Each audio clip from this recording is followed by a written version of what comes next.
What if you could go back in time? The first thing people usually think about is buying Bitcoin, Apple stock, or party hats. But well, monetary investments aside, what if you could go back and start learning whatever skill you're learning right now earlier? And I mostly mean going back to when you were still a kid, anywhere from 7 to, 15 years old. People often praise children for their exceptional learning abilities, so what if you had your current knowledge of how to apply discipline, consistency, self-analysis, and whatever else to what you're learning, combined with that infamous plasticity of a child's brain as well as free time? You would most certainly have a huge advantage in pretty much any field compared to other children, which means that you could most likely go pro in sports or games like chess. So what would you do given this opportunity? Maybe you'd even try out something new now that you have to no longer worry about being too old to start. Or would you prefer to keep on learning the same things as you are now and become some sort of a child prodigy in them? I don't really know how going back in time would work, but let's just assume that because you're a child again, you still have to go to school as well. So would you also try getting better grades this time? I mean, after all, you'd surely be pretty much smurfing throughout school now that you're more mature and disciplined, which should make school much easier than before, right? And after you're done with all your homework, you can start grinding whatever you've set your mind on. Just imagine how successful you would have been if you had been that proactive and consistent throughout your entire childhood. If you had started at the age of 10, already by the age of 20, you'd probably already be fluent in whatever language you want to learn. You could probably draw anything you want and code whatever application comes to mind.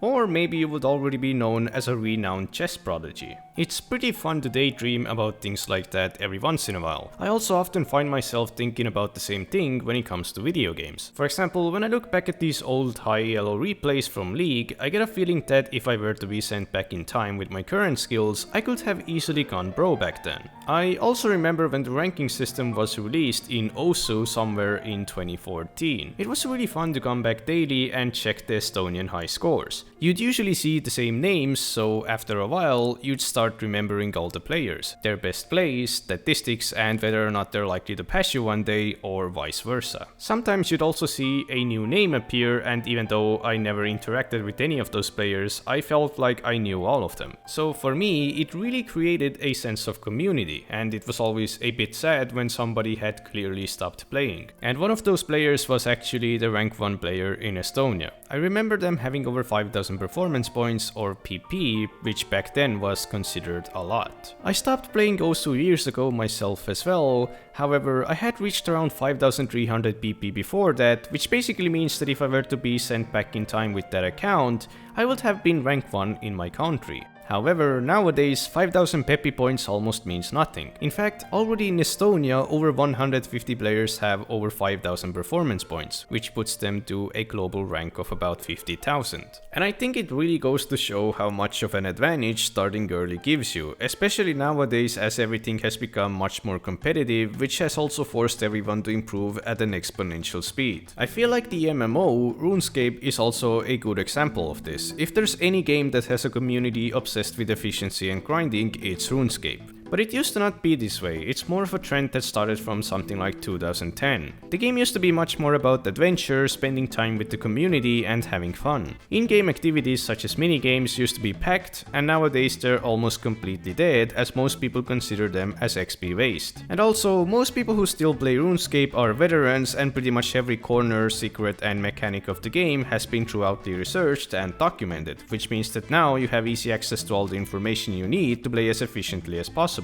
In a way, that's a really nice thing, as it saves time and makes the game easier and sometimes a bit less frustrating. But well, at the same time, it removes a lot of the adventure from the game, and all of this has obviously changed the community itself as well. Back in the day, you'd buy a dark bow because that item was cool as hell, as it shot 2 arrows at once. Nowadays, you'll be posted on r/slay cringe when you're caught using one, as it's less XP per hour than other methods. So yeah, it used to be fun to do just, some little things like walk around, chop some bananas, feed your kitten, and now all you do is grind, and it's not because the game changed a lot, but because, you change because you want to be number 1, and for that you have to, kind of work for it. And it's true, you change as well. Your ambitions, interest, environment, and personality have all probably changed at least to some extent compared to your childhood. People often say that children have so much free time, but I feel like it's more of a matter of adults having a sense of using one's time responsibly. I used to occasionally have very busy days during school as well, and I actually really hated school and homework, so when I was done with them for the day, I just did whatever I wanted and felt no guilt or dissonance over anything like wasting time, as I felt as if I had already finished my responsibilities for the day. And the thing is, having to do homework or go to school wasn't really my own choice either. As a child, becoming an adult and having responsibilities such as bills, chores, and work feel rather abstract. It's really hard to imagine what your life will be like once you enter adulthood, so you don't even really think about it, which is why it makes no sense when your parents force you to do some boring stuff and then say that you'll thank them when you're older.